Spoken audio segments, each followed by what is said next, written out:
para maligtas yung marksman ng Blacklist International. Yeah. Ay, ang hirap mag-decide kung sino nga ba ang lamang. Dahil it's all about the macros and micros para sa ating magkabilang komunan. Nakikita na natin ang ating mga teams at ang mga players. Talagang ready na sila makipagbakbakan. Kailangan bumawi ng TNC at ma-extend itong serie na ito. It game number 3 at ang Blacklist International ay hinahanap nila yung tuldok dito sa sentences na ginawa na nila ngayon. Game number 2, TNC and the Blacklist International. Ang aga ng mga pagdalaw dito, ah. Okay, so dalawan ka agad. Balikan kaya natin yung history dito ni Jesus. Nung meron pa siyang duktong dun sa pangalan niya. Dahil Suturi. Alam ko sobrang love niya tong Edith pick na to eh. At lately, laging binaban ng mga kalaban ng TNC. If I'm not mistaken, this is only the first time or one of the few times this season na nakita natin na TNC na meron silang Edith. Ano? Actually, ka-surprise-surprise na ito nga, nakikita natin Edward. Grabe, Yes, nakot si ka agad. Benedict Steve Makatakas dito. pa dito si Edward Balboa and maximizing the dashes. Pero nakita natin muli ang game plan dito ng TNC. Change of focus. Mahirapan dito ang buhay ni Edward dun sa XP lane. Di sumusuko eh, no? Ang kinaganda kasi nung composition ng TNC ngayon, meron silang Prot and Poke. Kung pwede silang mag-initiate, pwede silang mag-poke with the Matilda, meron silang catch with the Edith. And ang Blacklist International naman, makukuha nila yun, kapag level 4s, pero they have to wait till the first turtle for them to actually fight into TNC. Kasi ang lamang ng lineup dito ng TNC ngayon is level 2 lang laban na sila. Yung Edith level 2 laban, Matilda level 2 laban na. Laban eh. Laverne. Pero hindi rin natin pwedeng tanggalin ang katotohanan na meron din silang paramis dito. Kung extended team fight ang pag-uusapan, napakataas para sa kanilang kupunan. Pero yung heal and yung movement speed, pwede nating sabihin na pwede talagang makatulong ito sa side ng Blacklist International. But still, yung Iksha kasi, parang isipin mo, paano galaw na itong Iksha na to? Okay, nakita natin ngayon mga miyembro ng Agents at Phoenix Army. Quick kamustahan. Phoenix Army! Kamusta kayo dyan? Phoenix Army! Di ata ka narinig. Phoenix Army, kamusta? Di rin narinig. Okay lang. Focus sila sa game. Focus sila. Nervyos. Agents, kamusta? Ayan. Maraming salamat. Ayan. Sakit po kanina kasi. Alam mo yun, yun yung isang sa mga biggest fears ng isang hype man. Mag-ingay! Tapos walang nag-ingay. Boss, kulang ng out. Shout lang. Shout sa jowa mo? Ay, Yan yung shout. wag mo namang sigawan mo. Wala namang ginagawa. Ay! Grabe! Tayo naman yung napasigaw kasi si King Kong na naman. Nag-umpisa nag-decimate. Haji goes down. First blood para sa TNC. Talaga nagmamadali din ang TNC pero kung titignan natin, 4-man flicker para sa ating magkabilang kupunan. So, most likely, mga gulatan talaga ang habol na ito magkabilang kupunan na to, Yung mga sobrang daming setups kasi parang walang kwenta yung Purify. Totoo. Alam mo yung pag na-chain CC ka, wala nang labasan dyan eh. So instead na parang maging defensive ka, ikaw dapat muna, mag-flicker ka. Or patakas din, if ever. Yeah. Pero sa ngayon, Bentex, ang ganda lang ginagawa niya actually. Kanina pa siya lakad ng lakad. Anyway, hindi mapakadilig. Actually, hindi naglalakad yan. Lumilipad yan. Hindi, naglalakad doon. Hindi, umaapak lang. Umaapak, okay. Apak matatag, ginagawa ni Ben Things. Kuhay naman at Haji, nag-trade lang dito sa mid lane Ben Things. Force the guarding wind. Sino makakakuha ng unang pagawang ng laban na to? So maganda so far right now, pwesa na Blacklist International, pero si Jesus nandito na para sa rest back. Tinatrack din nila yung positioning ni Edward. Grabe. Unang turtle pa lang at mahuli na dun si Edward. There goes the full-on combo galing sa TNC at saka yung heavy spin na nilapag ni Sensui and that's the first, another kill para sa TNC. Edward goes down. There goes the Paquito. Ito naman TNC forcing Blacklist International back. Mukhang TNC makakuha ng unang turtle. Yan, nagamit na yung Netherrealm And magkabilang ang teams actually, yung gumamit ng Netherrealm na yun. Pero ang ganda ng pwesto na ginawa ng TNC doon, Again, yung advantage kasi ng lineup nila, ang daming CC. So medyo sila yung bully in the early game, and Blacklist International, even though may copy sila ng Netherrealm, they just don't fight that well against TNC. Lalo pat yung kanilang components ng damage, components ng damage, ay nanggagaling dito kay Ohib pa. Hindi pa ganun kasakit yung balitina nila. Okay, so if ever magiging parehas na storya as game number 1, parang at some point, mid to late game, doon maghihintay yung spike ng Blacklist International. Parang ganun. Parang ganun. Pero ano nga parang lamang nga yung TNC second game kasi may late game sila with Innocent and hindi rin naman ganun, hindi rin ganun kahirap pulihin yung Asia. Yeah, isa rin sa mga napansin ko, bukod sa 4-man flicker pala para sa TNC, 4-man quantum charge din sila. So talagang kung talo na natakbuhan ng pag-uusapan, lamang na lamang kagad dito ang TNC. Feeling ko ang priority na dito is yung rotation, di ba? Oh, grabe. Yan ang totoong biyaheng tagumpay. No. Talagang naka-quantum charge and mababa rin lang naman yung putaw, no? Pero ngayon... Oh, grabe, heavy spin na ginamit dito. Matatrap dito si Innocent. He pins down to the wall and that's a kill para sa Blacklist International. Pero gaganti ba ang TNC? Hindi na. A kill onto the gold laner of TNC means good news para kay Oheb. Sobrang sobrang laking punish. Hindi ko alam kung paano nahuli ni Sensui. Oh, Rene J, mahuli dito ng Circling Eagle. Katulad ng sinasabi ni Leo at Rene J goes down. Wow, grabe yun ha. Actually, nagamit nga ni Goyo kagad yung kanyang Netherrealm eh. May mga pagsabak na ginagawa dito. At Hesu, si German suplex lamang niya, Aray Gomez. Oh, kailangan Sakit, Nes. Grabe inusok ni Edward. Sabi niya kung patamaan yung Valentina. Inusok niya. Sakit na na. Pero ito medyo kakalma muna ang Blacklist International. At makikita natin, pag early game, kaya pa lang sumabay ng lineup na ito. May kabiti na lang pagdating sa damage.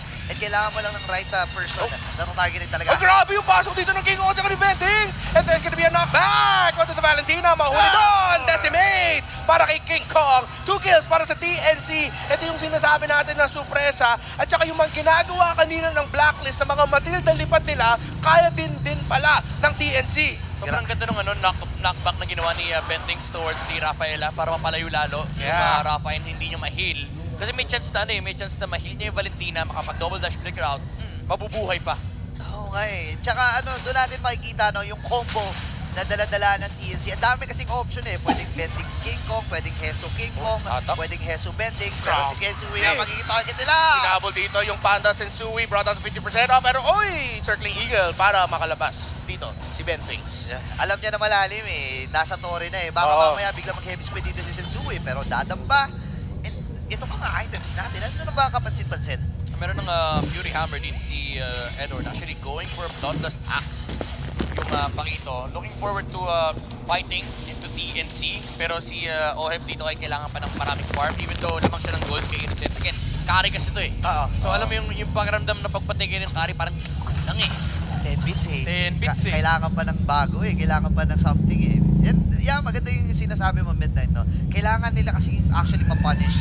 At na maagay yung series pero ngayon. After the drop, tatlong miyembro ng TNC malapit to. Hirapan din bumoto. 70% para sa Blacklist International habang 30 naman para sa TNC. Tama ba to? Apat ako Wilderness Blessing.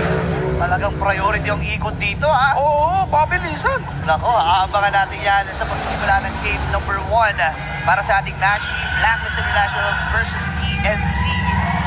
Pero ano nga bang aasahan natin para sa early game? Again, yung jungle invade. Aray ko. Sakit. Grabe naman yung boss. Masyakit. Iba yung Minotaur tsaka sa Valentina. Pero important dito yung pag-contest ng jungle, yung mga nag-force ng retribution, and yung labanan sa may mid lane. I like this movement ng TNC na habol nila. Pinapunish nila yung mga nag-i-invade para ma-poke down, bumaba HP, and mag-recall. And that just means na si King Kong ay makakapag-farm ng payapa. Dalawang battles pa kagad ang na-burn para sa upunan ng Blacklist, yung was Flicker and yung Flicker din ni Haji at saka ni Rene J. Ngayon din mo si Sensui, ginugulo nila ng bahagya. Pero ano pa meron sa mga emblems natin? Okay, hindi apat yung Wilderness Blessing. Dalawa lang. Dalawa. Hindi that roam lang. At first, nagulat talaga ako kanina. Usually, tank supports lang talaga yung kumukuha niya. Yeah. Si Haji actually naka-weapon master being a guard. Medyo mataas din kasi yung kanyang DPS talaga. So it's understandable na kukunin niya rito yung weapon master. Lalo kapag naglapat siya ng ultimate, hindi naman siya naglalakad. Nakatayo lang siya. Diretso lang. And ang nakakatakot dun, mamaya makakita tayo ng guiding queen. Pag-dash away si Sensui.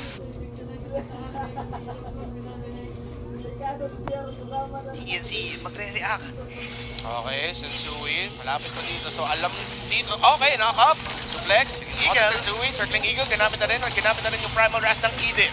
Ultimates na nilapag na ng TNC Pro Team. Sensui, malapit pa rin. Sino makuha ng third na to? Knock-up and there goes a heavy spin. Is it gonna be outside? Sensui pa rin, tinutuloy pa rin niya yung mga ginagawa niyang retry. Wow! Sensui instinct. Pero habang nangyayari pala yun, imagine mo, tatlong members ng TNC yun nandun at si Sensui lang yung nakikipagsayawan kasi sa taas at sa ibaba, tumatrabaho itong action nila at itong si Edward. Dalawang side lanes, nakalibre pa ng Turtle. Blacklist International definitely winning that trade. Sensui with the instinct. Alam mo, ano na yun eh, hindi mo pwede i-analyze yung pinindot niya lang eh. Sobrang sakto, may natirang parang mga hundreds eh. Oo, dire-entry niya lang eh. Sakto, okay. Ito na naman yung pasok dito ni Bentings. Ginamit na yung Circling Eagle. Lumalapit pa yung mga miyembro ng TNC para ma-pressure yung mga miyembro ng Blacklist International. TNC, minamata na nila yung Torres sa gitna. Ngayon, ang Blacklist International, alam nila eh, na pwedeng pumersa dito ang TNC dahil andyan yung Circling Eagle, andyan din yung NetherRealm mula dito sa isang Paramis. At ngayon, parang pumersahin na nga ba nila yung taas. Hoy! Barrage of Phoenix. Nakahatak! Ang ganda ng hatak to ni Goyo. Ito yung mga miyembro ng Blacklist and here comes Bentings with the Circling Eagle. Edward nasa likod! Kailangan mag-ingat ang TNC. Ay, pero hindi! Nahanap pa rin ng TNC. Great sense galing sa TNC na maprotektahan yung backline nila. Grabe. Ang ganda ng pwesto actually ni Edward. Buti na lang Oo. walang dumaang Oo, nagkamali. marksman. Split. Wala. Okay, big split. TNC Pro Team. Buti na lang Rafael yung kasama ni Oheb. Oo. Yung movement speed. Malaking sequence na para sa TNC para mabasag nila yung Torre. Ito yung lipad ni Bentings, dashing and flying away again. Grabe yung pag-zone out ni Bentings, no? Imagine mo, nung lumang Matilda to, mga 6 hits na yung 6 hits na si Bentings. Kumbaga pag ganun kasi dive yun eh. Oh. Hindi Circling Eagle yun eh, Circling Eagle. Kasi Patay ka na eh. lugi ka. Kaya ito yung dahilan bakit sobrang lakas ng Matilda ngayon. Kasi pwede mong i-reset yung Circling Eagle. Edward! 0 mahuli pa dito, Bentings versus Goyo. Kulang yung damage nila para tapatan yung ex-player ng Blacklist International. King Kong naman dito, nakita ng Blacklist. Heswin ko, King Kong, ginagawa nila ang lahat para ma-hold yung magandang pwesto nila para sa Lord. King Kong at si Sensue. Ito na naman, sabi ni King Kong, parang deja vu eh. Nakita na tayo kanina eh. Sa game number 1 eh. Ngayon na naman. Eh, may hatak ang gagawin Hesu, ngayon. Uy, knock focus off! naman And that's gonna be Sensui getting away. Hesu ginamit na yung Primal Wrath. The heal of the Sensui para makatakas. Yung jungler ng Blacklist at TNC, hindi pa nila mahuli si Sensui at iniisip talaga nila habang sa bottom lane si Edward, tinatrabaho lang yung mga tore ng TNC. Ito na yung Renaissance Edward, Season 8 to Season 10 era. What is Lord Dance when you can split push? Classic Edward eh. Edward Balboa, the Agent Zero mula sa Blacklist International. Makikipagsayawan lang si Sensui dito eh. Alam niya kasi na, okay, 5 tao yung nandito sa Lord, so pwede mo ituloy ng ituloy yan. Eh dahil doon, mapipilitang may mag-react para doon sa TNC. Okay. At ngayon, kumpleto ata, 5v5. 5v5, malaking team fight. And this is gonna be the full-on combo galing kay Edward pero na-sidestep ni Bentings. TNC Pro Team still Haji. close by. Haji nasa likod ng mga miyembro ng TNC. Alam ba na nasa sandwich nila yung pressure, yung pinoflow ni Edward, yung gitna. Damage onto King Kong. Hesu, Grabe. nahanap doon si Edward. Pinupoke Knock up lang. there. At habulin na nila yung pakito dito at mahatak siya pero wala pang masyado response. Yung damage ng carry! Ready J goes down! Ang sakit na dito pala ni Innocent. Blacklist International makahanap pa sila pero si Hesu! Nahanap yung backline ng Blacklist International. Pero yung NetherRealm ni Haji na inagaw niya kay Goyo. Knock by Hesu. Suplex by Hesu. Ikot by Bentings and TNC. Kailangan nila mag-reset. Wow! Grabe yung palitan na to, na knock-up after knock-ups para sa magkabilang koponan. Ang ganda rin ang pagkakakancel nung full barrage para dito kay Oheb. That would have been a kill Oo. para sa kanilang koponan. Pero, Sobrang clutch ni Hesu. sobrang clutch. Yeah.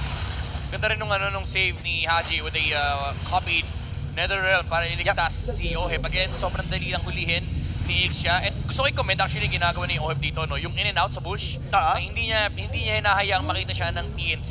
Sobrang patient nung gold laner ng Blacklist International. Hindi siya basta-basta nagpapakita. Ang hinihintay niya is yung perfect chance para magamit yung kanyang mga spells. Pero commendable nga lang din naman talaga si Esa doon with the flicker going inside of Blacklist International. Kaya medyo even yung team fight na yan. Pero nakikita na ng Blacklist, sumasakit na yung carry. Bentings on the receiving end of damage pero may heal lang niya.